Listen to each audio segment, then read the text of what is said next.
Vandentiekio sprogimas name yra baisus tik pirmą kartą.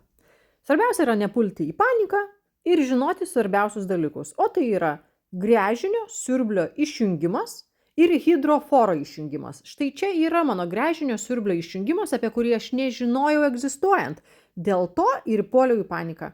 Aš bandžiau visaip kaip sustabdyti tekantį vandenį, kuris ar taip būtų iš to hidroforo pilnai ištekėjęs. Tai kad to daryti net nereikėjo.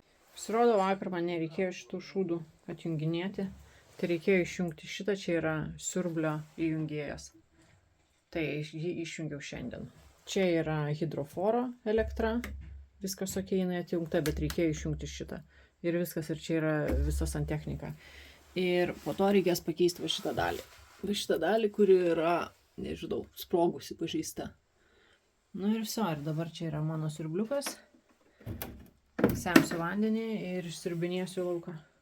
O tai nėra per lietų žolės laistymas. Tai yra vandens iš rūsio išsiurbimo darbai.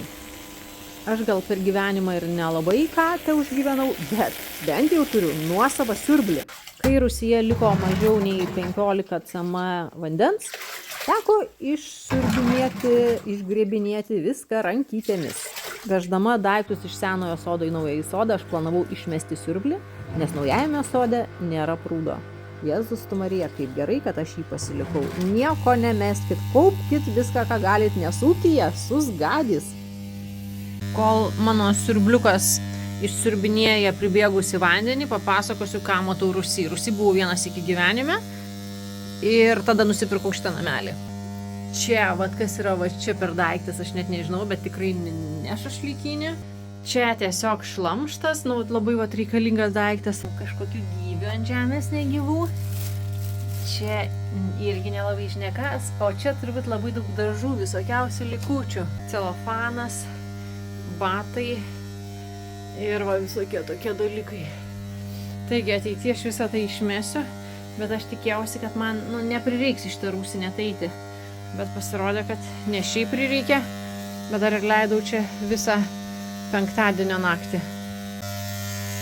Ir dar trumpai pasikartojam, ką daryti, jeigu sprogo vandentiekis ir semia rūsį. Pirma, išjungiam gręžinio siurblį, antra, išjungiam hidroforą, trečia, išjungiam bendrą elektros padavimą į vandentiekį, jeigu toks yra, ir ketvirta, turim savo siurbliuką ir išsiurbiam vandenį.